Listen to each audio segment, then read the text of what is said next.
del movimiento Ríos Vivos para analizar los diversos mecanismos a través de los cuales las voces son confinadas, atrapadas, distorsionadas, para examinar cuáles son las consecuencias de ello y ver cómo destituir ese silencio y olvido establecido. Obviamente buscando examinar alternativas, todo ello en la palabra de sus protagonistas. Hoy conversaremos con Daniel Feuerstein, sociólogo argentino, estudioso del tema de genocidio, como una práctica tendiente a la destrucción y reorganización de relaciones sociales. Él estará con Isabel Cristina Zuleta, integrante del movimiento Ríos Vivos, proceso organizativo dedicado a la defensa de los territorios, el agua y la vida. Le saluda Dora Lucía Arias, también integrante del movimiento. Bueno, agradecemos a quienes nos acompañan hoy desde diferentes lugares de Colombia, América Latina y Europa, especialmente a quienes desde los territorios del agua y la tierra, y a pesar de las enormes dificultades de seguridad y conectividad, hacen el tremendo esfuerzo de estar presentes ahora, entre ellas las compañeras y compañeros del movimiento que durante estos días de asamblea permanente orientan este proceso y pues le dan cuerda para buscar por dónde desconfinar las voces y la vida. Daniel, bienvenido. ¿Cómo Muchas estás? gracias, Muchas gracias por estar en este espacio, aceptar esta invitación. Para nosotros es muy importante tu voz, que nos ayuda a comprender qué hay en los entramados de violencia sobre los cuerpos y territorios que no para en Colombia. Justo hoy, precisamente, estamos lamentando nuevos asesinatos de personas que desde los territorios buscaban simplemente que su voz fuera escuchada, pero han sido silenciados. Y por eso cada vez cobra más fuerza la palabra genocidio, asociada al ataque que sufren personas y organizaciones que defienden derechos y comunidades. ¿En qué consiste el genocidio, Daniel? ¿Qué tan acertado es nombrar así lo que pasa en Colombia? Bueno, lo que pasa en Colombia quizás es bueno que puedan analizarlo las distintas organizaciones colombianas, y nunca me ha gustado esta idea de poder apostrofar a todo el planeta con respecto a lo que ocurre o no ocurre en sus territorios, pero sí quizás puede ser bueno tener en claro algunas características de en qué consiste y cómo ha sido el desarrollo de las prácticas genocidas para pensar en qué medida eso es posible de ser pensado en Colombia, que creo, por los diálogos que he tenido con las distintas organizaciones, que es un caso particularmente consolidado y sobre todo de un nuevo tipo, ¿no? Uno podría decir que comienza a surgir hacia los años 90, ¿no? Pero por ahí yendo al eje de tu pregunta, la característica de un proceso genocida, desde su aparición como una tecnología de poder moderna, ha tenido que ver con la transformación de las relaciones sociales a través del terror, ¿sí? Lo que ciertos sectores dominantes han comprendido a lo largo de la implementación de estas prácticas de terror es que el terror es una de las formas más eficaces y más contundentes de transformar nuestras prácticas sociales, ¿sí? Básicamente porque al ser animales muy evolucionados, pero que no dejamos de tener una primacía de un componente, digamos, que nos hace parte de este mundo animal, una de las tendencias que guía nuestra acción es la búsqueda de la supervivencia, y por lo tanto aquello que pone en cuestión nuestra supervivencia tiene una fuerza muy profunda para afectar nuestros comportamientos. Y entonces el genocidio se trata justamente de implementar sobre distintas poblaciones prácticas de terror que tienen que ver con persecuciones, torturas, exterminios, asesinatos que tienen además formas en muchos casos muy particularmente duras y particularmente horrorosas, que lo que buscan es que el conjunto de la población se ve atravesada por ese terror y se ve obligada a transformar su identidad, sus prácticas, sus formas de acción, sus formas de relacionarse con otros, ¿sí?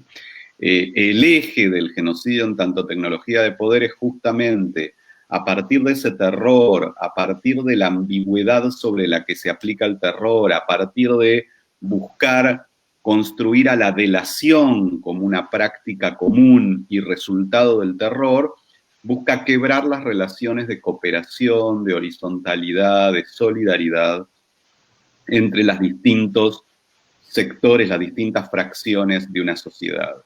Entonces creo que cuando uno observa un proceso histórico, lo que tiene que observar es esto, si desde los sectores de poder se está implementando una serie de prácticas que buscan aterrorizar al conjunto social, que buscan destruir las redes de cooperación, ¿sí? Y que esas prácticas tengan a la muerte como su herramienta principal, ¿sí? Porque uno podría decir que las relaciones sociales se pueden transformar de muchas maneras, y la característica del genocidio es que esa transformación se busca hacerla a través del terror y a través de la muerte, ¿sí?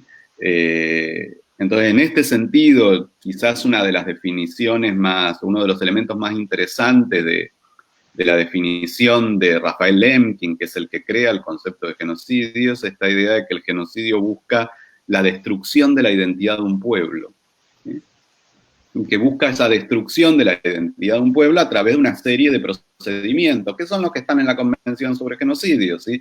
Matando a miembros de esa sociedad, sometiéndolos a condiciones que vayan a acarrear su destrucción, sometiéndolos a distintos procesos de ataque, de lesiones, de torturas, de persecuciones, de encarcelamientos, pero donde hay una sistematicidad en la práctica, y este es un elemento fundamental.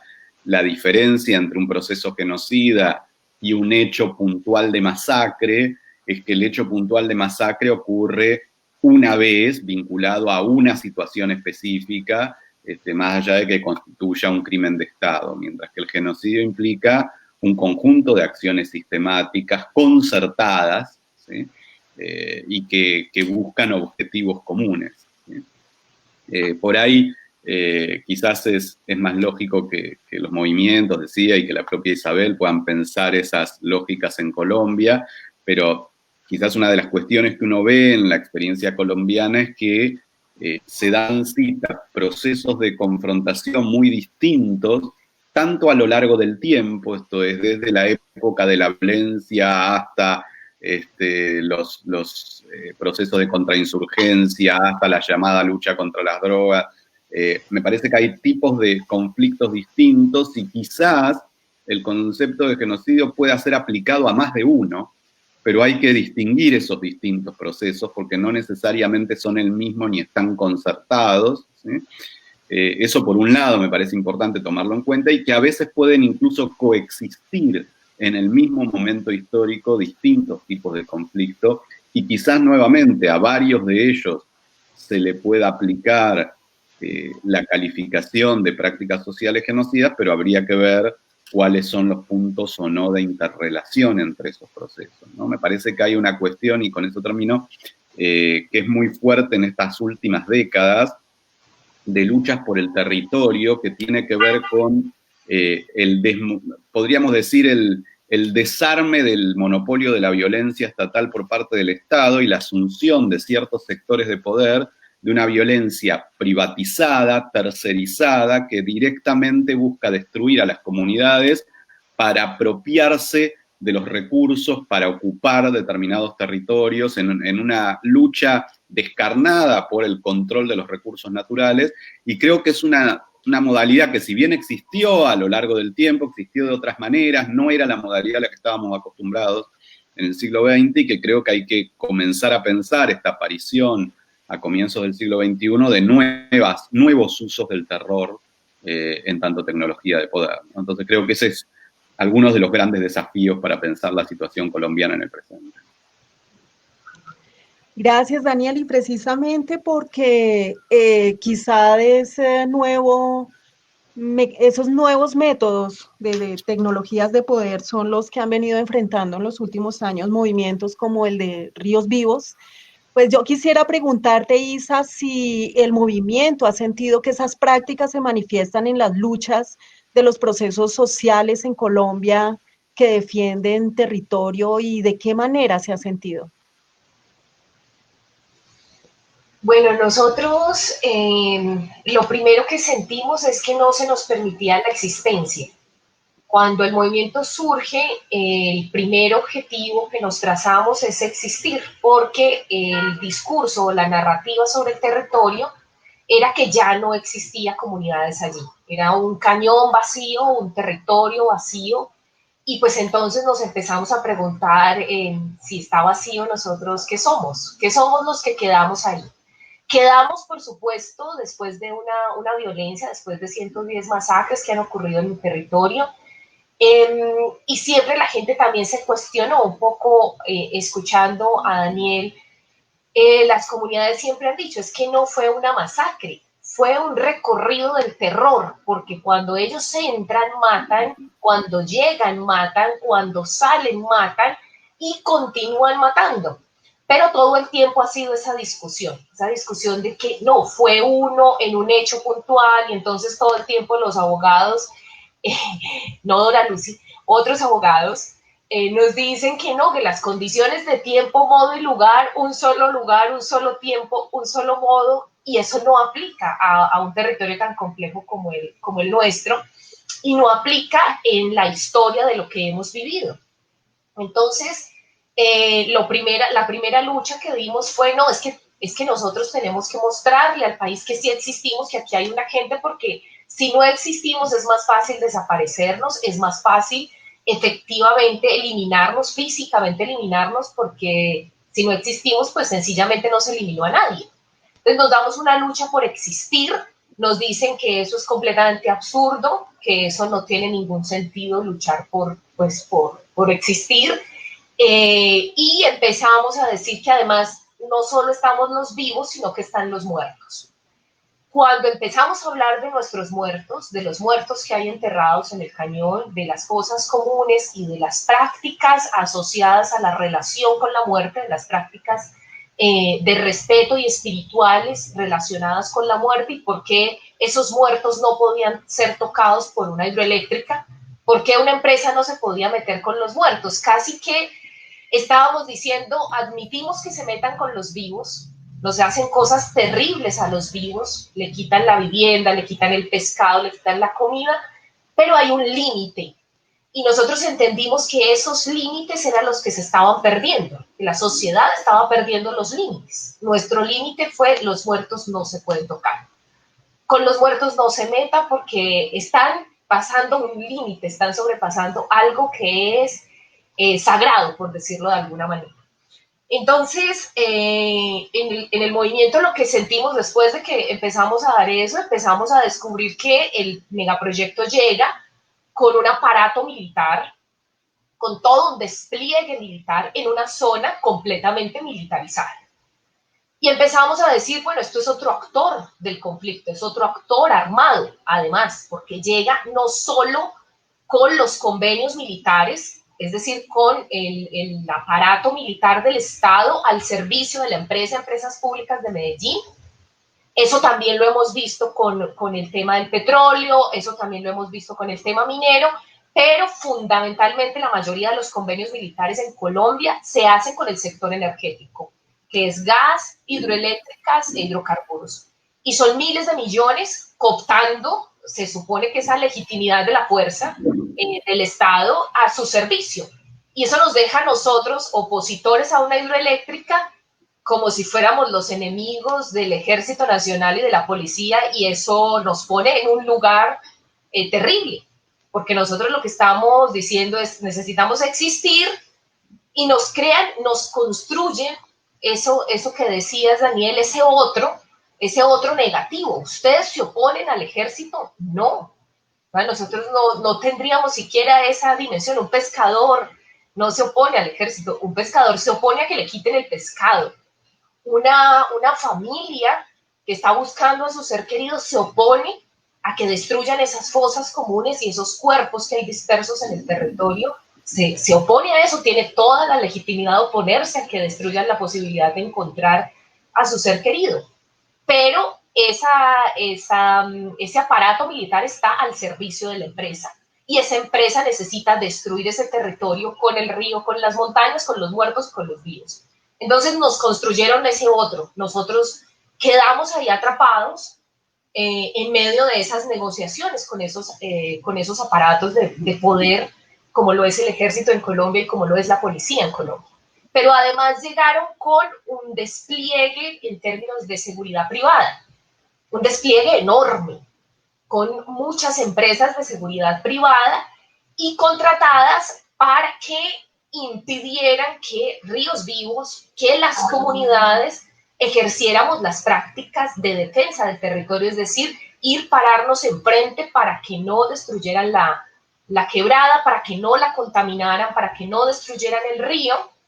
Nos parábamos ahí enfrente como una forma de protestar enfrente de las retroexcavadoras, de las grandes bulldozers, y eso ha pasado también en muchas partes de Colombia. Las manifestaciones en contra de las empresas que están destruyendo el territorio se vuelven manifestaciones en contra de los aparatos que las empresas tienen contratadas, y se combina la seguridad privada, que en Colombia es enorme. O sea, la cantidad de armas, cuando nosotros nos acercamos a preguntarle al ministerio que controla este tipo de cosas, le dijimos, ¿qué tipo de armas usan? Ah, no, eso solo lo pregunta un guerrillero. Entonces nos vuelven y nos construyen otra cosa. Nosotros necesitamos preguntar qué tipo de armas usa la vigilancia, porque es con la que nos está atacando. El intento de desaparición forzada en mi contra fue de la vigilancia privada, el intento de asesinato de un compañero, la represión que hemos sufrido es por vigilancia privada, ya no solo la pública, sino también en la privada. Y eso ha sido un continuo en el tiempo. O sea, nosotros hemos sentido ese otro que nos construyeron, que no era el original. Lo que nosotros queríamos era existir, que nos permitieran quedarnos ahí en condiciones dignas, tener el río, que no lo contaminaran, más en los aspectos ambientales, culturales del territorio, y nos llevaron a tener que discutir situaciones muy complejas para la comunidad de preguntarse, bueno, ¿por qué los vigilantes usan armas largas? Las armas largas en un territorio como este, pues son de ataque, no son de defensa. Ah, que nosotros, ¿por qué sabemos eso? Pues porque hemos estado en este territorio y así nos ha tocado vivir en este territorio, y eso genera también unos aprendizajes, pero casi que ese aprendizaje segregado es ubicado en un contexto, y el único que puede saber de armas es entonces el Estado y los criminales. No, la comunidad aprendió porque estamos rodeados por armas en Colombia y sabemos cuáles armas nos han matado. El discutir eso no nos da un lugar, no nos puede poner en ese lugar, porque además justifica precisamente que nos asesinen al decirnos, al clasificarnos como guerrilleros, como opositores al desarrollo, que eso cada vez se asocia más el opositor al desarrollo como esos que hay que desaparecer, esos que estorban. Y empezaron a tener las prácticas para, digamos, no solo justificar ese asesinato de los integrantes del movimiento, justificar todo el que se oponga al desarrollo en el país. Ha salido, incluso no, mataron a un opositor al desarrollo, y eso sería decir como tenían razones para matar. Bueno, bastantes elementos precisamente para pensarnos este aspecto reorganizador del genocidio, y como una tecnología de poder que se despliega con ese fin. Entonces, emergen elementos como el tiempo, la sistematicidad, la construcción de un otro negativo. No se trata de hechos puntuales, dices tú, Daniel, y se requiere entonces esa construcción de ese otro. Pero entonces, ¿cómo se construyen esos destinatarios de las prácticas genocidas? ¿Qué rol cumple la sociedad ahí? ¿Y qué pasa con el tiempo? ¿Eso pasa de un día para otro? ¿Qué nos puedes ayudar a comprender ahí, Daniel? Sí, varias cuestiones. Primero, empiezo por el final de tu pregunta y después quería retomar dos o tres cositas que planteaba Isabel, ¿no? En relación a la cuestión del tiempo, es fundamental observar que ningún genocidio puede ocurrir en una lógica de espontaneidad, ¿sí? Esto es, a diferencia justamente de un exceso represivo, incluso de una masacre, el genocidio se constituye en el tiempo, ¿sí? Y por lo tanto no es posible pensar un genocidio como un hecho espontáneo, como un hecho que ocurre de un día para otro. Y por eso puede observarse esa construcción en el tiempo. Y esa construcción en el tiempo tiene que ver justamente con la estigmatización de fracciones de población, con su hostigamiento, con su aislamiento, toda una cantidad de procesos que van ocurriendo a lo largo del tiempo y que van generando las condiciones y las posibilidades de su aniquilamiento sistemático, ¿sí? Esto es, ningún Estado, como la gran estructura que implementa procesos genocidas, más allá de estas transformaciones que estamos viendo en el siglo XXI y que mencionaba Isabel, tiene la capacidad de poder implementar ese proceso de aniquilamiento en una forma espontánea, y menos fuerzas no estatales como estas fuerzas privadas que comienzan a aparecer como espacios de seguridad vinculados a grandes empresas, en general grandes empresas transnacionales. Ahora, en esta construcción en el tiempo había algunas cuestiones interesantes que me parecía importante retomar de lo que planteaba Isabel.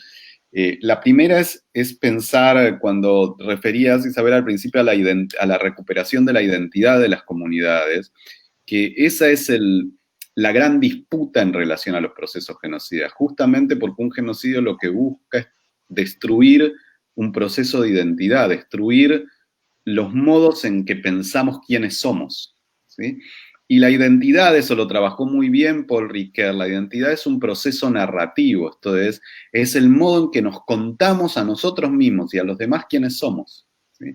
Y lo que busca el terror es que desaparezca ese modo en que nos contamos quiénes somos, que nos lo contemos de otra manera, que desaparezca esa construcción de nosotros mismos, ¿sí? Entonces me parece que ahí hay una lucha muy interesante que planteabas, Isabel, que sería la lucha frente a lo que yo identifico como el último momento de una práctica genocida, que es lo que llamamos la realización simbólica del genocidio, que es cuando el genocidio logra a través del terror que una comunidad deje de narrarse a sí misma como se narraba, ¿sí? Que no pueda verse a sí misma como sujeto, ¿sí? Que es esto que planteabas, ¿no? Esta idea de esa comunidad no existe más, no existió, no existe más, ¿sí? Y por lo tanto se asume su definitivo aniquilamiento ya no solo en un plano material, no solo porque se aniquiló a sus miembros, sino en un plano mucho más contundente, que es el modo en que los sobrevivientes se pueden pensar a sí mismos. Entonces ahí me parece que es donde radica una de las confrontaciones más importantes con los efectos de un proceso genocida. Y por otro lado, me parecía que había otras 2 o 3 cuestiones a tomar en cuenta de esta narración, justamente para ver en qué medida nos puede servir pensar esos procesos como una tecnología de poder genocida, sobre todo para enfrentarlo, porque yo creo que lo complejo del concepto de genocidio es que si solo se lo usa como una categoría para denunciar, no es demasiado potente, ¿sí? O sea, está bien, podemos denunciar de muchas maneras, pero con la denuncia no alcanza para enfrentar con sus consecuencias. Creo que la potencia del concepto de genocidio es que nos pueda servir para confrontar lo que ocurre, no solo para denunciarlo, sino para poder trabajar con sus consecuencias e intentar que no logre sus objetivos, ¿no? En ese sentido me parecía que había 2 o 3 cuestiones fundamentales. Lo primero, lo que planteabas, Isabel, de poder distinguir lo puntual de lo sistemático, ¿sí? En el sentido que sobre todo la acción jurídica, y este es un problema de la mayoría de la formación de los abogados, el derecho piensa la acción social de un modo absolutamente atomizado, ¿sí? Esto es, piensa la acción social como un sujeto que lleva una acción contra otro sujeto, bajo la idea de un delito. Esto, para pensar procesos de sistematicidad que afectan a grupos de población y a pueblos, es un problema, porque entonces nos ilumina el delito, incluso permite denunciarlo, incluso permite una acción frente a ese delito, pero no nos permite comprender el efecto que tuvo ese delito en nuestra identidad. Porque el efecto no es el de un delito, sino que es una articulación de prácticas, y por eso ahí es fundamental entender la sistematicidad y entender cómo el conjunto de prácticas se articulan, actúan conjuntamente y no pueden ser comprendidas si uno solamente observa un delito puntual, ¿no? Entonces la cuestión de la sistematicidad central, y es central para entender que algo es o no es un genocidio, que es esto que decía. Una masacre puntual es terrible, debe ser denunciada, debe ser enfrentada, debe ser juzgada, pero no constituye un genocidio en el sentido que no da cuenta de esa sistematicidad en la acción. ¿Sí? Un genocidio es un conjunto concertado de acciones, ¿sí? Donde hay una intencionalidad, y que es el otro elemento que quería destacar, que es esto, lo complejo, pero lo interesante del concepto de genocidio es pensar que se busca un objetivo, hay una intencionalidad en la acción. ¿Sí? Esto no se trata nuevamente de hechos ni espontáneos ni puntuales, sino que se trata de un conjunto de acciones concertadas. Lo que nos complica en este nuevo momento del siglo XXI es que a lo largo de la historia, el único que tenía la capacidad de llevar a cabo esas acciones concertadas era el aparato estatal. ¿Sí? ¿Por qué? Porque ese aparato estatal era el único que tenía el monopolio de la violencia en un territorio determinado. Lo que estamos viviendo desde los fines de los años 90 del siglo XX, pero sobre todo en el siglo XXI, es la articulación y el acuerdo entre aparatos estatales y fuerzas que aparecen sobre todo, particularmente, de determinados, tanto de grupos de criminalidad organizada como sobre todo de empresas transnacionales, que hay una especie de liberación del uso de la violencia en determinados territorios por parte del aparato estatal y una privatización y tercerización de la violencia con fuerzas que ejercen el monopolio de la violencia, pero que al no ser el Estado, tampoco se encuentra accesible la posibilidad de los reclamos ante el derecho internacional, ante el derecho regional, incluso ante el derecho nacional. ¿Por qué? Porque justamente las construcciones legales tenían como base esta idea de que era el Estado aquel que podía ejercer esas prácticas y por lo tanto las defensas eran defensas ante el Estado. Cuando aparece una fuerza que no es el Estado, pero al cual el Estado le permitió controlar la violencia en un determinado territorio, tanto la denuncia, la acción, la posibilidad de defensa se vuelven infinitamente más difíciles porque esa fuerza no está obligada a revelar su modo de funcionamiento, sus estructuras, incluso esto que decía Isabel, el tipo de armas que utilizan, y en verdad hay una especie de vacío legal ahí, en donde el Estado lo único que plantea es nosotros no fuimos, la otra fuerza parece como ejerciendo una especie de ley de la selva, ¿sí? En el sentido de defender casi de un modo preestatal su presencia en los territorios, y entonces me parece que ahí hay que repensar toda una cantidad de cuestiones, tanto del derecho como de la comprensión histórica y a nivel de las ciencias sociales para poder observar estos nuevos modos de ejercicios de tecnologías de poder, ¿no? Me parece que es un gran desafío y que aunque no existe solo en Colombia, esto lo empezamos a ver en distintos lugares, lo empezamos a ver en otro sentido en el Medio Oriente, lo empezamos a ver en México, cada vez en más lugares de América Latina, en el sur de Argentina ha comenzado a aparecer, me parece que necesita ser repensado para poder observar cómo se transforman las tecnologías de poder y también cómo se transforman las prácticas sociales genocidas. Bueno, salen elementos muy importantes como esas tecnologías de poder que se dan en el tiempo, esa construcción de otros negativos. Isabel, tú ya nos has compartido de qué manera han percibido en el movimiento esa construcción de la otredad negativa. ¿Tú crees que cuál ha sido el rol de la sociedad allí? ¿Cómo ha sido la respuesta de esta frente a la manera en que a ustedes les han nombrado para esa construcción? Bueno, nosotros hemos visto una sociedad cómplice, una sociedad muy cómoda, una sociedad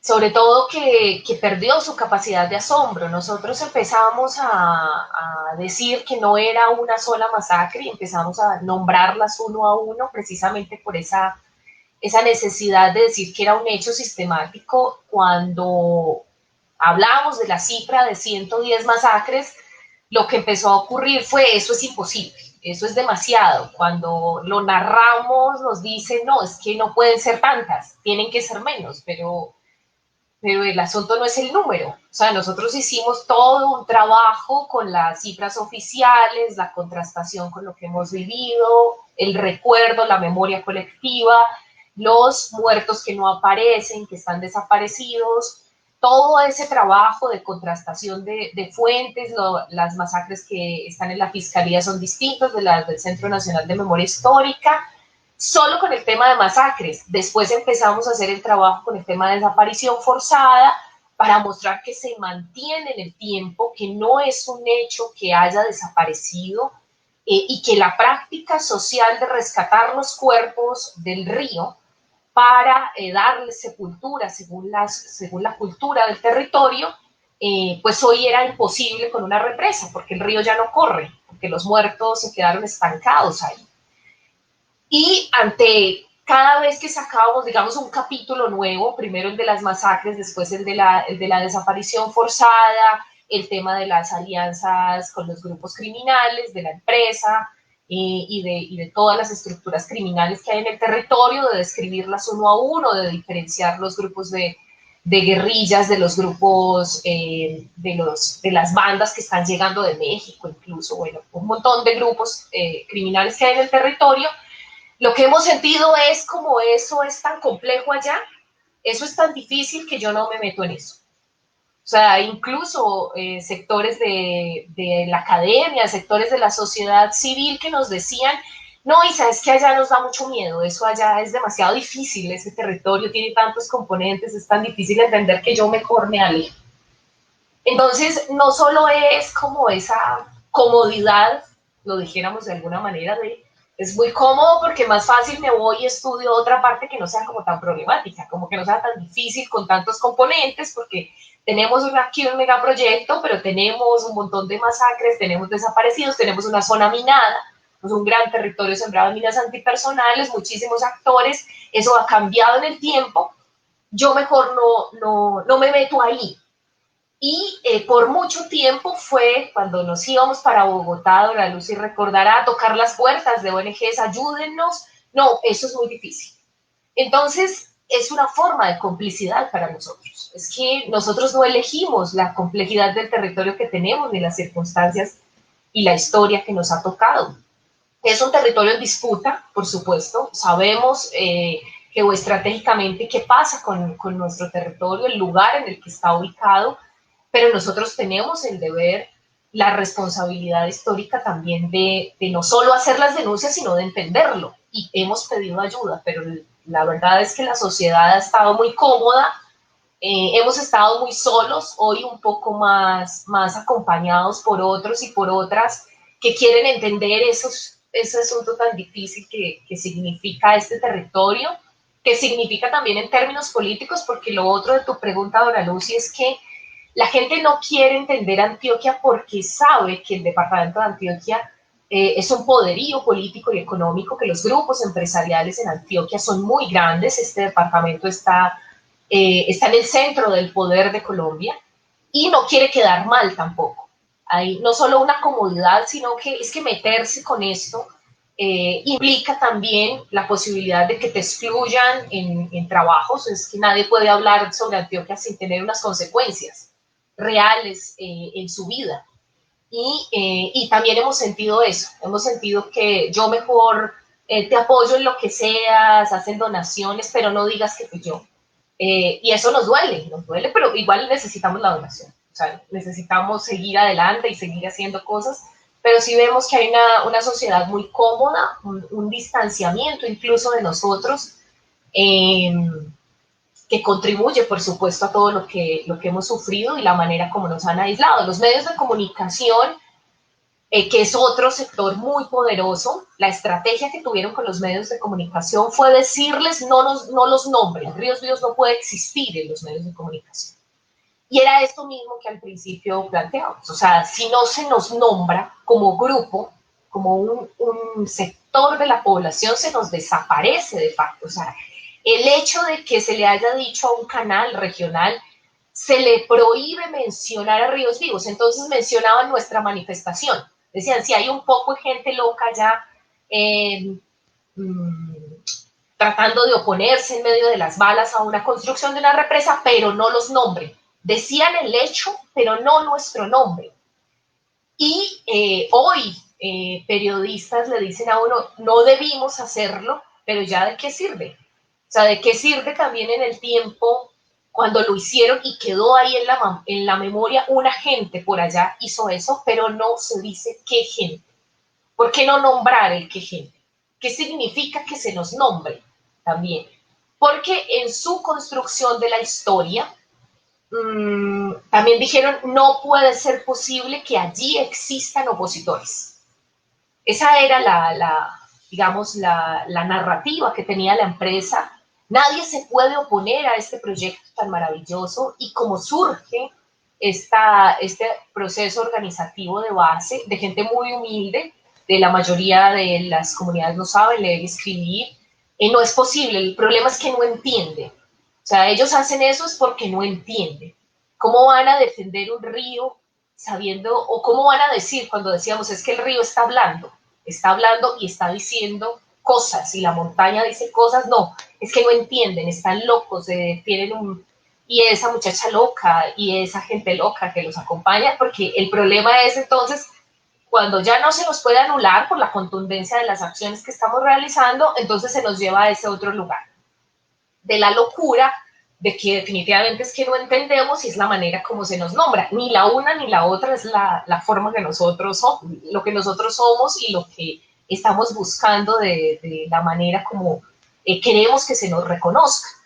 Y lo otro es el tema de la sistematicidad, porque ha sido un debate con el fiscal, con los fiscales, con los jueces, que siempre están negando la sistematicidad. Es que no, usted no puede relacionar la masacre de la parte alta del sector de Occidente con la de la parte baja, pero ¿y nosotros por qué no?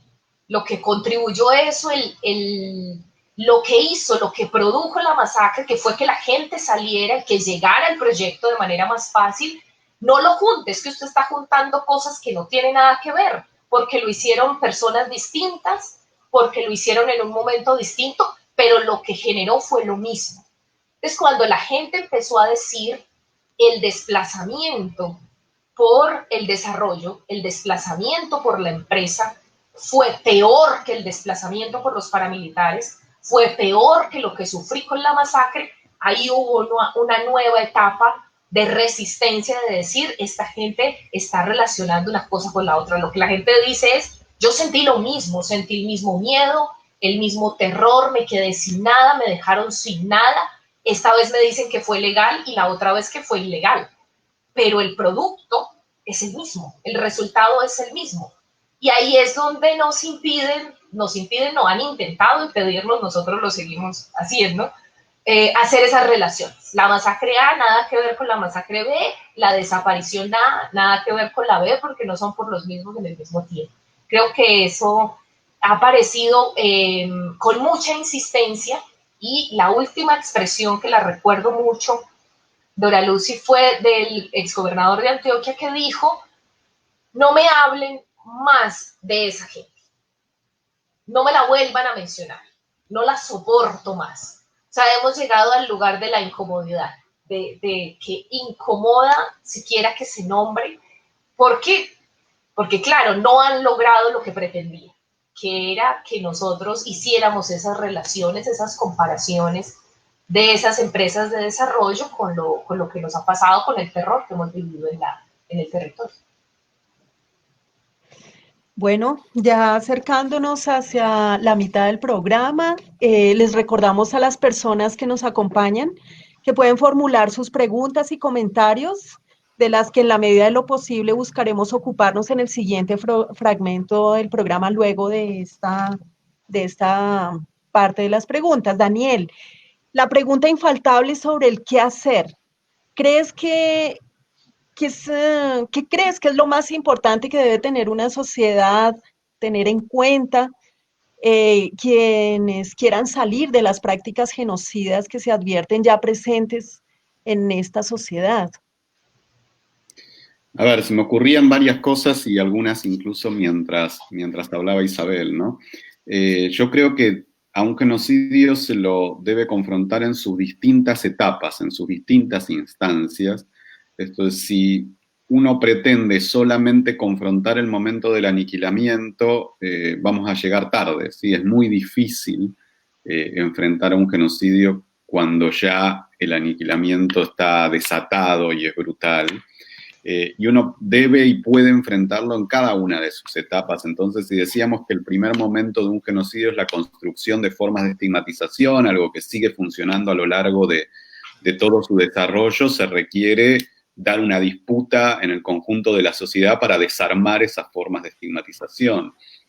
Isabel decía algo que me parecía fundamental, que es la soledad que sentían las comunidades, y me parece que se vincula, yo diría, al momento más importante de una práctica genocida, que es las políticas de cerco y aislamiento. ¿Sí? Un genocidio es imposible sin quebrar los lazos de aquella fracción a la que se quiere aniquilar con respecto al conjunto de la sociedad, al conjunto de la comunidad.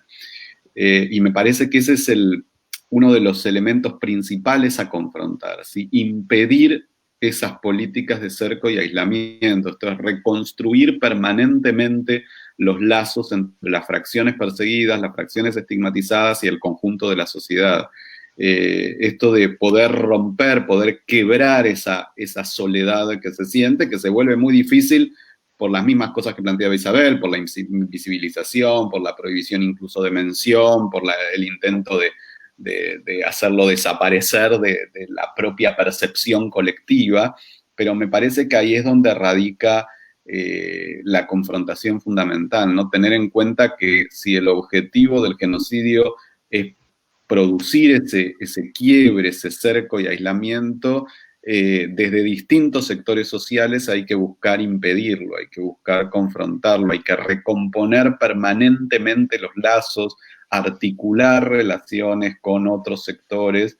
Me parece que este es el eje fundamental, porque cuando uno observa ese desarrollo del genocidio a lo largo del tiempo, yo podría decir que la construcción de estigmatización o la construcción de hostigamiento, uno la puede ver en todas las sociedades en la modernidad. Siempre las sociedades están estigmatizando y hostigando a distintos sectores de la población. Esto puede cambiar quiénes son los que sufren con más fuerza esa estigmatización y ese hostigamiento, pero podemos encontrar en toda sociedad moderna prácticas de estigmatización y prácticas de hostigamiento. Ahora, la gran diferencia está, el punto de quiebre está en el aislamiento.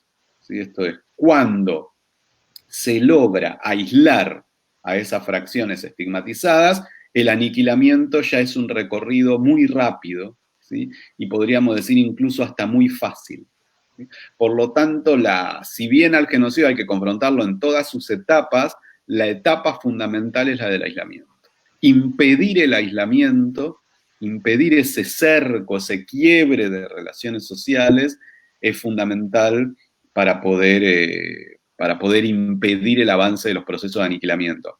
Y ahí las circunstancias particulares de este momento histórico, en este 2020, nos introducen un elemento adicional, ¿sí? Que es que, atravesado el conjunto del planeta por una pandemia para lo cual no hay ni vacuna ni tratamiento, una de las formas de poder intentar debilitar o dilatar en el tiempo el avance del virus tiene que ver con determinadas formas de distanciamiento físico, ¿sí?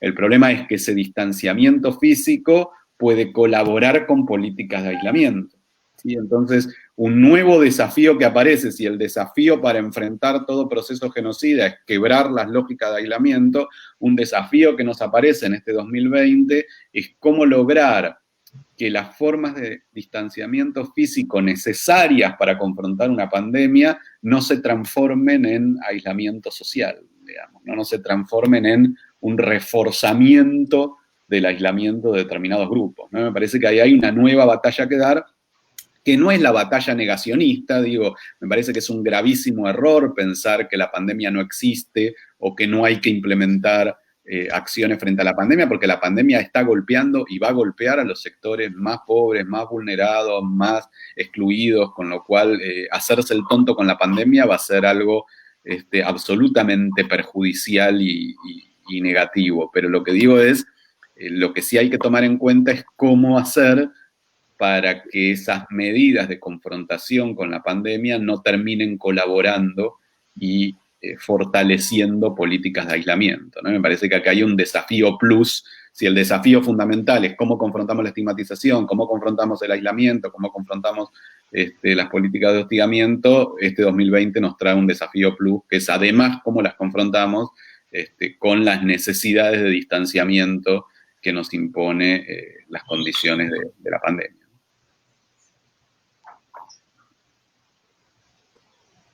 Isabel, por lo que nos has comentado, muchos de los cambios tienen que darse al interior del mismo conjunto social. ¿Tú crees que cuáles son los cambios que tendríamos que promover en esa sociedad que tú mencionas ha sido permisiva, cómplice con esta construcción de otros negativos que facilitan las prácticas genocidas? ¿Por dónde empezar, Isa? No sé, no, uno le va haciendo por ahí, por donde puede, pero yo creo que en Colombia es muy difícil disentir, porque prácticamente la polarización tiende a ponerte en un lugar, a ubicarte y prácticamente no puedes salir de ahí. Yo creo que hay que empezar por entender esa diversidad, por darle apertura a esa diversidad de procesos sociales y dejarlos surgir, porque incluso dentro de los movimientos populares ha habido unas fuerzas que impiden su surgimiento. Y es porque en la historia del país, con la insurgencia, con los procesos de violencia, tienden a clasificarnos. Y los que no estamos clasificados como de izquierda, de derecha, los procesos populares, que además hay muchos muy genuinos, que no tenemos por qué tener un arraigo en ese debate político que tiene el país tan fuerte, tienden a ser aplastados por otros porque somos sospechosos. Yo creo que la primera tarea es dejar de ser sospechosos, permitir esa diversidad, permitir ese pluralismo real, y no necesariamente tenemos que estar inscritos en una corriente política electoral, porque así se define aquí, no la real política de la vida. Y al permitir ese florecimiento incluso entre nosotros mismos, a darle esa fuerza, que los procesos mantengan ese ser genuino, que no sean cooptados, que las ONGs no estén dando línea todo el tiempo, porque eso acaba con los procesos. Eso de estar diciendo por dónde es y cómo es, ¿no? El propio proceso tiene que encontrar su ruta, tiene que encontrar la manera, y hay organizaciones para ayudar a los procesos de base, pero no para cooptarlos, no para decirles, no para reemplazarlos. Y esa es la discusión también sobre la voz. Entonces creo que no solo hay que permitir esa diversidad, porque además Colombia es un país hermoso, gigante. Los procesos que se dan en el sur son, nosotros nos hemos encontrado con los compañeros del departamento del Cauca, y como nosotros nuestra identidad es alrededor del río Cauca, tenemos un montón de cosas en común, pero también un montón de diferencias. Y podemos estar defendiendo el mismo río con esas diferencias culturales tan enormes, y no lo uno tiene que anular a lo otro, porque prácticamente es como si uno se inscribiera en un movimiento y al ser orgánico y al querer estar en una estructura que le permita avanzar, entonces se anula la diferencia. Ahí yo considero que hay un error grandísimo, porque volvemos a los mismos procesos hegemónicos, como si solo desde otra hegemonía pudiéramos combatir la hegemonía que nos está desapareciendo. Y creo que ahí hay un error. Y nos han desaparecido muchos porque, pues claro, somos gente del bosque que no va a poder ser asimilada dentro de los procesos populares de la ciudad. O sea, la gente del bosque es otra gente distinta. Su mundo es distinto, sus deidades son distintas. y va a ser muy difícil, y hay que reconocerlos en su sabiduría, en sus conocimientos, y creo que eso nos falta. Pero también creo que falta que el país entienda que no todo puede volcarse a las elecciones. O sea, yo veo demasiada energía ahí, veo demasiada energía en Uribe, veo demasiada energía en estos personajes, cuando hay un montón de cosas que tenemos que estarnos pensando, precisamente como lo intentamos hacer el día de hoy. Y creo que hay un desgaste energético. Una compañera decía hace poco, decía, es que no tenemos tiempo para tanto, Isa, no tenemos tiempo para tantas cosas, tenemos que concentrarnos, porque intentamos hacer tantas cosas, somos feministas, somos ambientalistas, somos defensores de derechos humanos, o sea, somos un montón de cosas, pero lo otro que yo considero que hay que hacer es que nos concentremos precisamente en donde podamos hacer nuestro aporte para que estas cosas no sucedan y no nos dispersemos tanto. Hay gente en Colombia súper linda que hace un montón de cosas, pero no logra concentrarse. Y uno ve que los procesos sociales desaparecen precisamente porque se ponen a hacer un montón de cosas. Y no decir, bueno, este es mi campo, yo puedo hacer un aporte así sea pequeño. Y por supuesto que queremos transformar la sociedad, pero la sociedad no se transforma porque yo haga demasiadas cosas. También es porque haga mi aporte en lo pequeño, en lo que me es posible.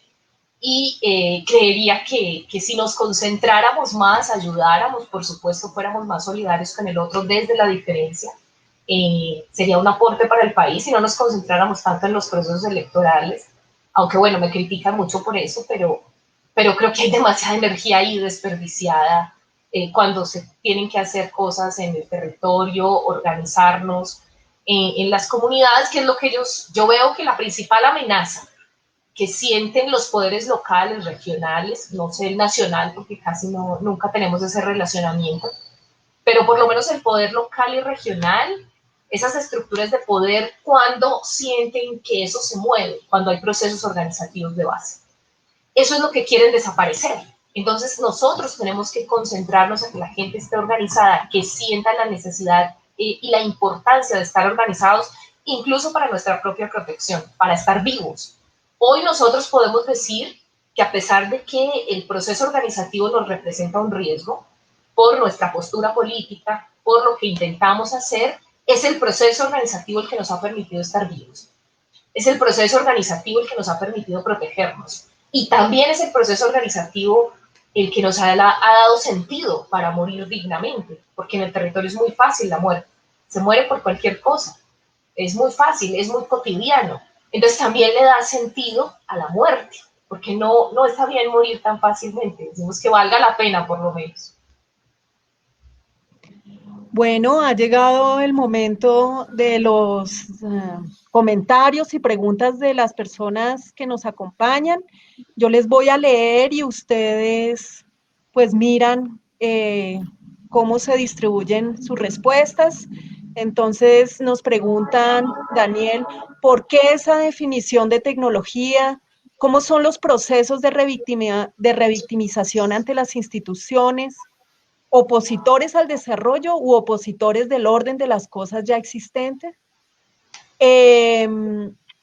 ¿Cómo liberar al ciudadano del adherir al héroe de la narrativa genocida que impone su acto violento como práctica sistemática, como un hecho socialmente legítimo, situados en Colombia donde dichas prácticas se instauran como saberes negativos que dan forma a una cultura de muerte en nombre del progreso?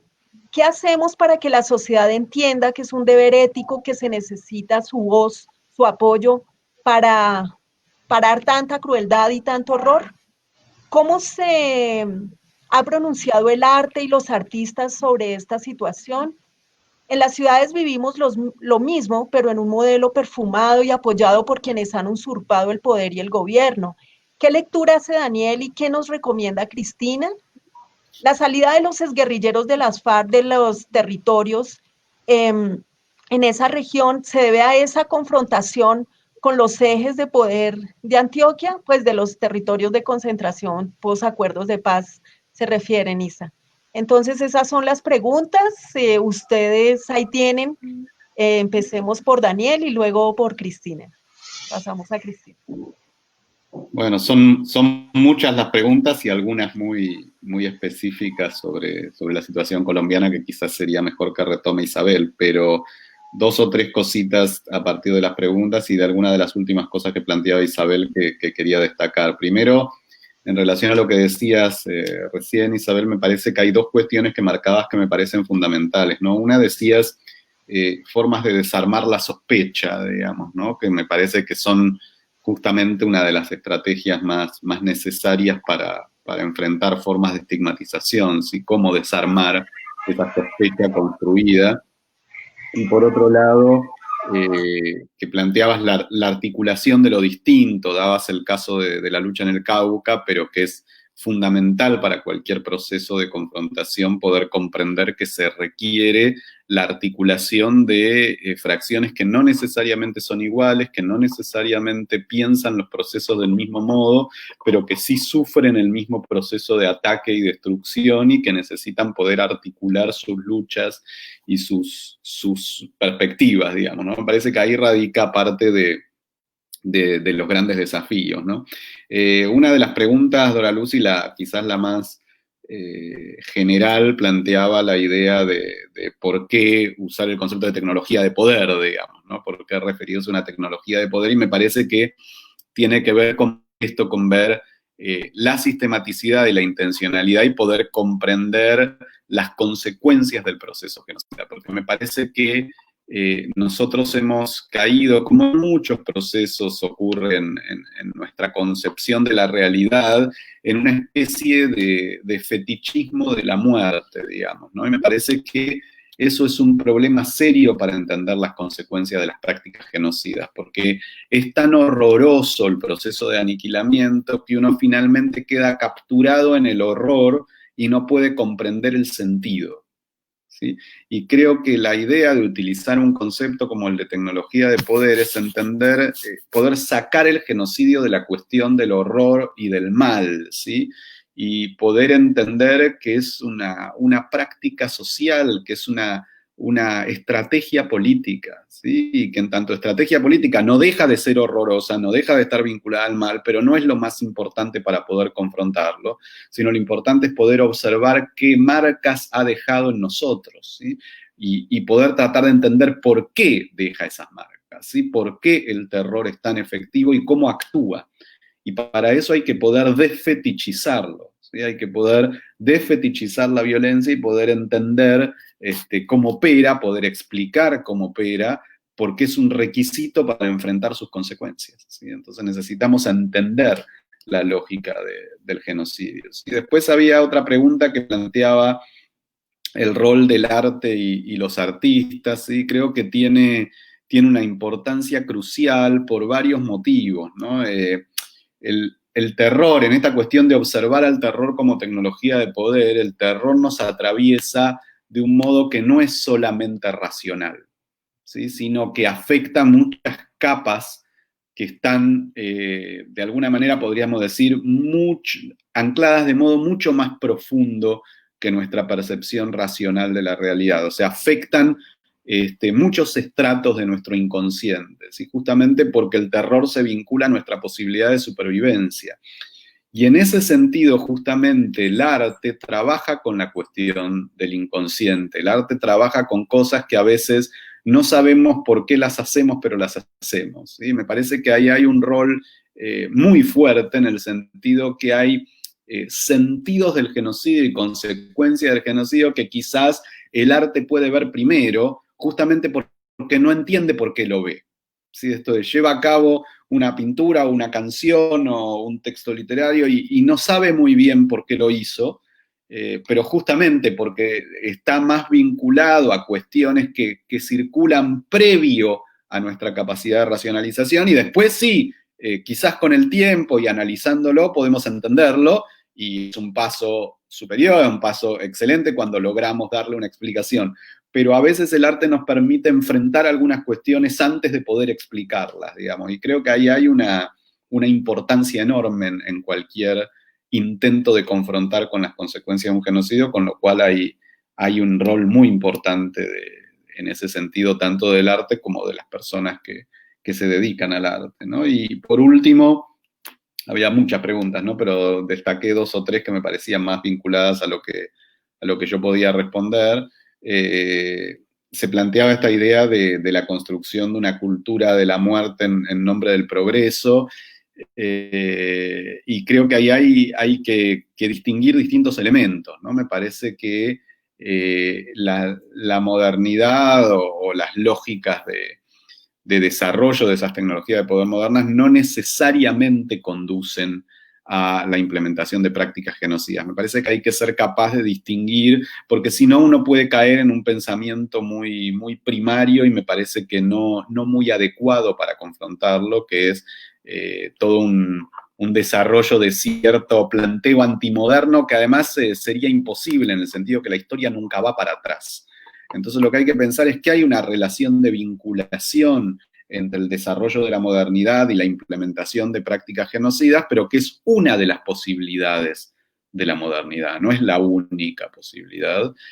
Quizás podemos tener otro modo de relación con el ambiente, con el desarrollo de las tecnologías, con una serie de transformaciones que podamos aprovecharlas para, podríamos decir, realmente el bienestar del conjunto de la población, ¿sí? Me parece que ahí hay un desafío importante, que es cómo confrontar con ciertas lógicas y corrientes hegemónicas en la modernidad sin caer podríamos decir, en la paradoja del movimiento ludista en la revolución industrial, ¿sí? De creer que rompiendo las máquinas se va a acabar con la explotación capitalista. Y me parece que así como la cuestión no pasaba por romper las máquinas, tampoco me parece que pase por plantear un ataque absoluto y global a las lógicas de la modernidad, sino por ahí tratar de entender a quién le sirven, cómo se estructuran, qué otras alternativas existen y cómo poder aprovechar las conquistas de conocimiento de la humanidad en formas que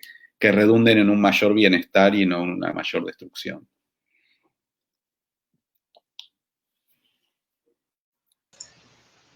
Dora Lucy, ¿me repites por favor la pregunta sobre los ETCR, que no la encuentro? Y como es un tema tan sensible, no quiero...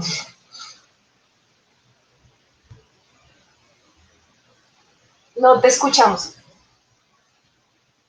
El micrófono. Ya. Dice, la salida de los exguerrilleros de las FARC del ETCR en esa región se debe a esa confrontación con los ejes de poder en Antioquia.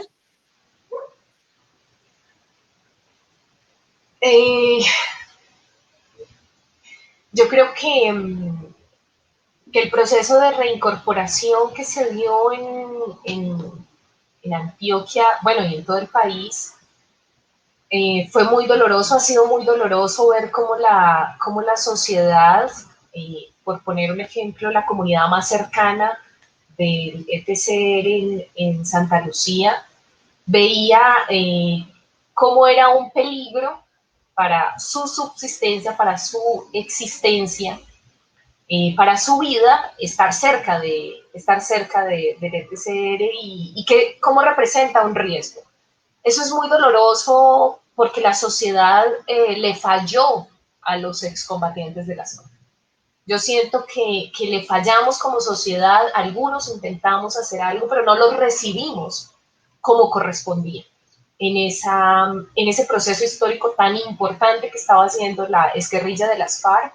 Nosotros fallamos como sociedad, pero el proceso más cercano, la comunidad más cercana, los pusieron a elegir, están con ellos y pueden morir por eso, porque las relaciones que se estaban tejiendo en esos ETCRs eran muy bellas, o sea, era realmente un proceso en el que se podía avanzar, y eso fue truncado precisamente por esos aparatos de poder. Aquí lo que acaba de pasar con una persona que participó del proceso de La Habana, como un gran empresario participando de ese proceso y apoyándolo, fue que lo excluyen de cualquier posibilidad de ser gerente de cualquier empresa en Colombia. Y si eso pasa a esa escala, Pues imaginémonos qué pasa en la escala local. El presidente de esa Junta de Acción Comunal que quiere acoger a esos excombatientes. ¿Cómo es segregado? ¿Cómo es excluido? Efectivamente no hay opción, porque la opción entre la vida y la muerte no es una opción. O sea, nosotros elegimos vivir, si no, pues nos suicidamos o hacemos algo, pero no es una opción real. Y ha sido un proceso muy doloroso la salida, un proceso de fracaso realmente de la sociedad más cercana, pero también del conjunto de la sociedad en Colombia. Yo creo que ahí está precisamente en eso de la adherencia al héroe o al poderoso. Es que cuando te dicen que si no estás del lado del poderoso, tu vida está en riesgo, pues por principio de supervivencia uno está del lado del que le toque. O sea, uno y dice y hace, y yo estoy ahí al lado del que me toque, es porque mi vida corre riesgo si no estoy del lado del que corresponde. Entonces, ese imaginario social que construye una empresa como estas, que además, para contarle a Daniel, es pública, es del Estado. O sea, eso lo hace el Estado, pero aquí lo confuso es, no, es que es una empresa, no, pero es una empresa estatal.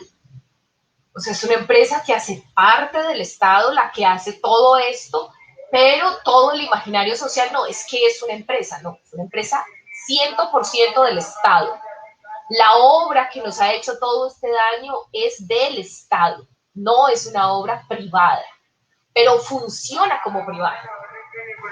Toda su estructura es de privada. Lo único que funciona como público es la deuda pública, es la situación financiera más del 64% con montones de bancos en el mundo, y lo que corresponde entonces a la sociedad colombiana vía la tarifa energética y vía toda la deuda que tenemos con esos bancos y los empréstitos internacionales que Colombia prácticamente está hipotecado todo su futuro. Pero de público no tiene nada, pero hay que decirlo, es pública. O sea, todo, digamos, hace parte del Estado. Entonces, el estar del lado del poderoso, el adherirse al lado del poderoso es una forma de protección. Así lo hemos visto en las comunidades. Yo no me puedo poner a EPM porque me matan. Y eso lo hace muy eficiente. O sea, EPM lo hace de manera muy eficiente porque dice, empieza a nombrar, somos la más grande en Latinoamérica. Somos la hidroeléctrica más grande de Colombia. Sí, somos la empresa transnacional, tenemos inversiones en México, tenemos inversiones en Chile, tenemos inversiones en no sé dónde. Entonces, esa construcción de que son tan poderosos hace que nadie quiera estar en contra de ellos, porque generan ese temor de, ¿usted cómo se le ocurre una muchacha de un pueblo oponerse a una empresa tan poderosa? Usted, un pescador, eso no se puede. Y ese imaginario creo que es muy potente para que la gente por protección se adhiera al poderoso. Cuando nosotros empezamos a deconstruir eso y a decir, primero, no es una empresa tan poderosa, segundo, es del Estado, depende de unos concejales, depende de otros poderes, tercero, no es la gran multinacional, empiezan a perder ese poder, esa eficacia, y la gente a decir, bueno, así sea tan poderosa, yo me puedo poner. Puedo disentir, puedo decir, no, no estoy de acuerdo. Incluso siendo tan poderosa, es lo que me corresponde. Pero es muy eficaz esa manera de hacerse poderoso, de mostrarse poderoso, para que la sociedad no quiera disentir, no pueda disentir en ese ánimo de protegerse también. Y creo que lo otro que ha servido también por la pregunta que hacían, lo otro que nos ha servido mucho es reconocernos en qué es lo que más nos hiere, qué es lo que más nos destruye. Efectivamente, en un territorio en donde la muerte es tan constante, no es la muerte lo que más daña. Y eso nos han dicho que cómo vamos a decir eso, pues sí es así. Nosotros entendimos de manera casi casual, en medio de una movilización, que lo que más nos hería, lo que más nos dolía y nos podía destruir como proceso era el miedo a la cárcel, por lo que conocemos de la cárcel en Colombia, por la indignación que sabemos se genera allí, y el miedo a la desaparición. Eso es superior al miedo a la muerte.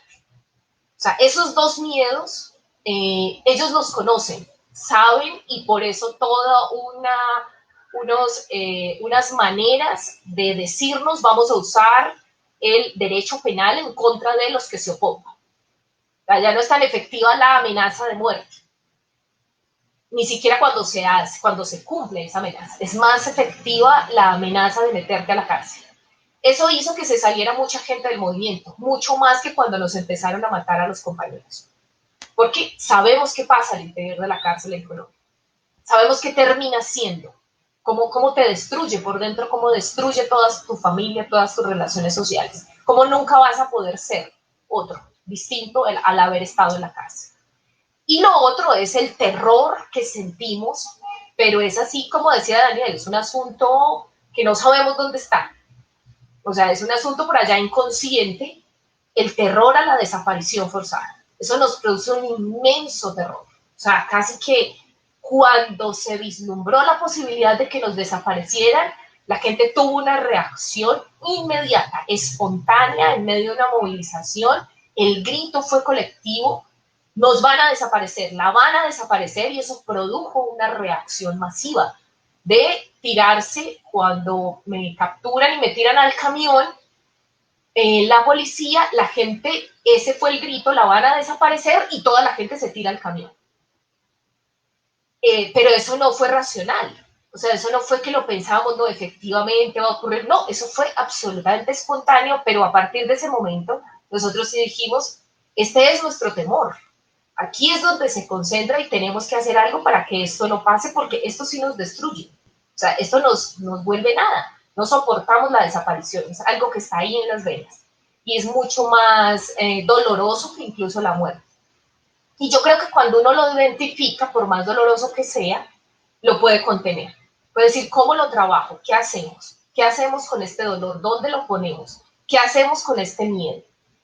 A partir de identificar esos dos grandes temores de integrantes del movimiento y de darles un lugar al interior del movimiento, no decir que no nos van a capturar, no decir que no nos van a desaparecer, sino decirlo de frente, esto es lo que quieren hacer con nosotros. Sentimos que el proceso se fortaleció, y sentimos también que podíamos tener un margen de acción y empezar a hablar de las consecuencias de la desaparición y las consecuencias del uso del derecho penal en nuestra contra.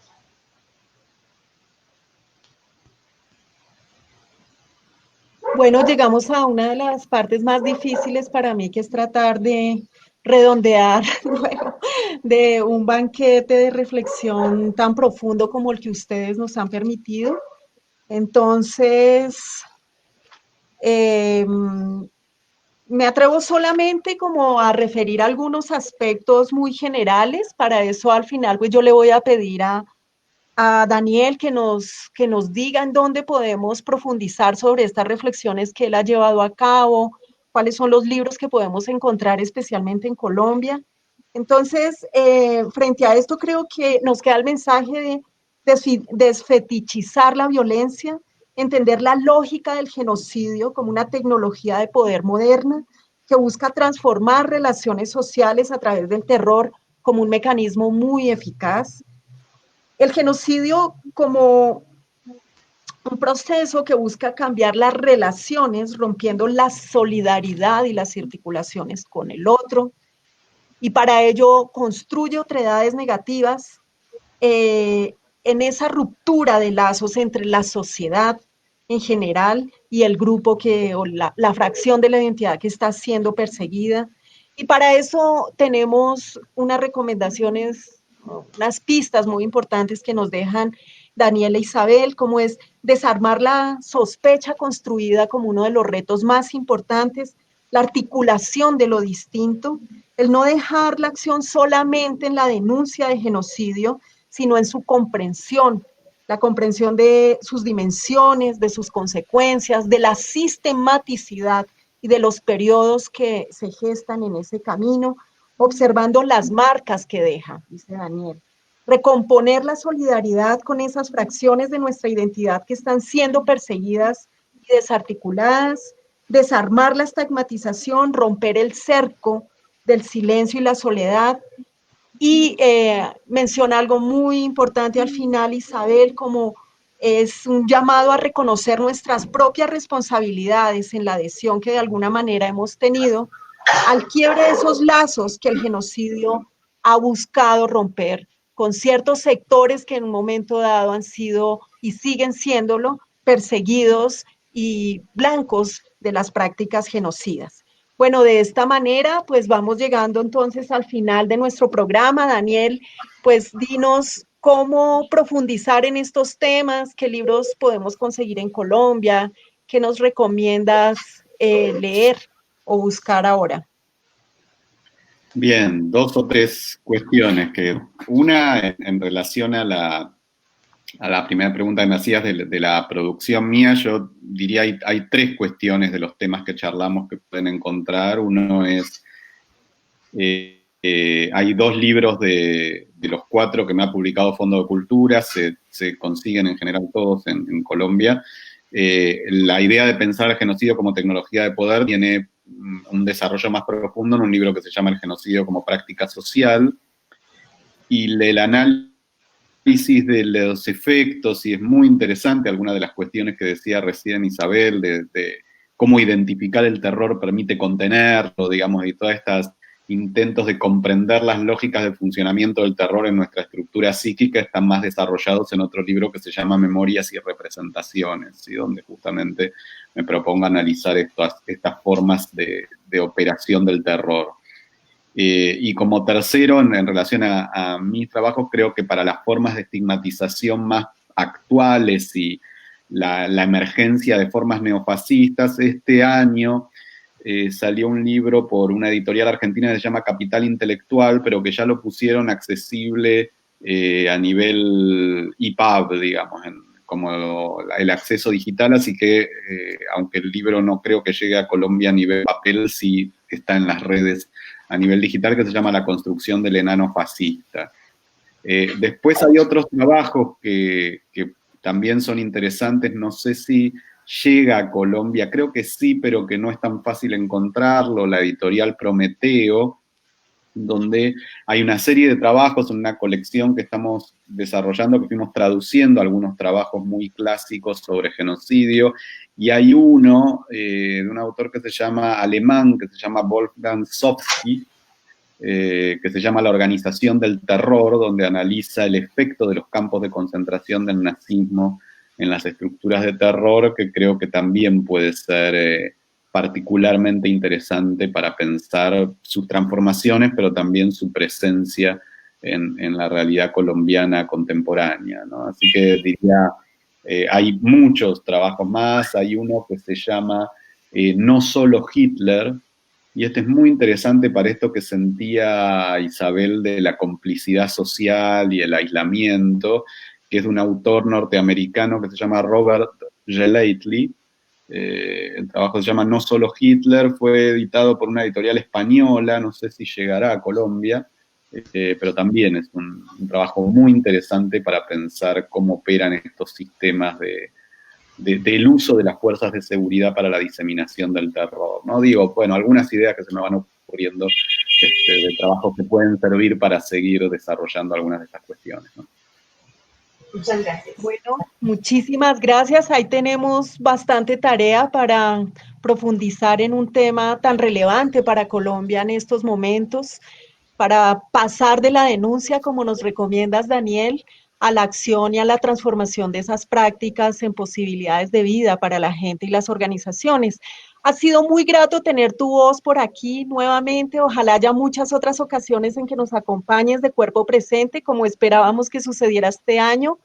Isa, como siempre, pues muy chévere que estés en este espacio ayudándonos a pensar, como el movimiento nos lo ha pedido que construyamos en esta serie de voces confinadas. Agradecemos entonces a todos y todas por habernos acompañado. Como saben, esta es una serie de programas sobre el confinamiento de las voces para desencuarentenar la palabra. Les esperamos en nuestro próximo encuentro el 17 de junio a las 10 de la mañana de Colombia con comunidades indígenas para abordar una serie una de las expresiones del pluralismo multicolor del pensamiento y la palabra, que es el derecho propio. Todos los programas de la serie Voces Confinadas, que por lo general son los miércoles a las 10 de la mañana cada 15 días, estarán en Facebook y YouTube. Al final de la serie quedarán los textos escritos de estas conversas a disposición de quien los quiera desconfinar. Buenos días, buenas tardes para todos y hasta la próxima.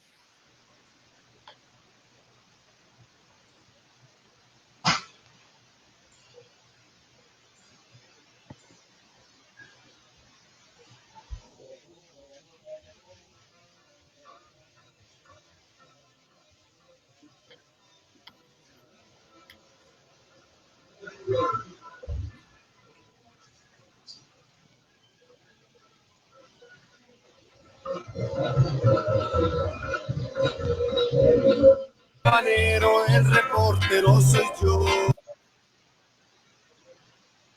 Del río que no rechaza pobre, no rechaza rico, no rechaza niño, no rechaza viejo, no rechaza nada. Vuelvo y le repito, el grande capitalista aplasta a uno de pobre como una cucaracha. En mi pueblo sabanero el reportero soy yo. Por lo que estamos sufriendo, no porque lo quiso Dios, es por empresas corruptas que al patrón se nos metió. Ahorita está demostrando todita su valentía, al ver que ya le sacaron sus hijos de sus orillas y al ver que ya se metieron otros que no se querían.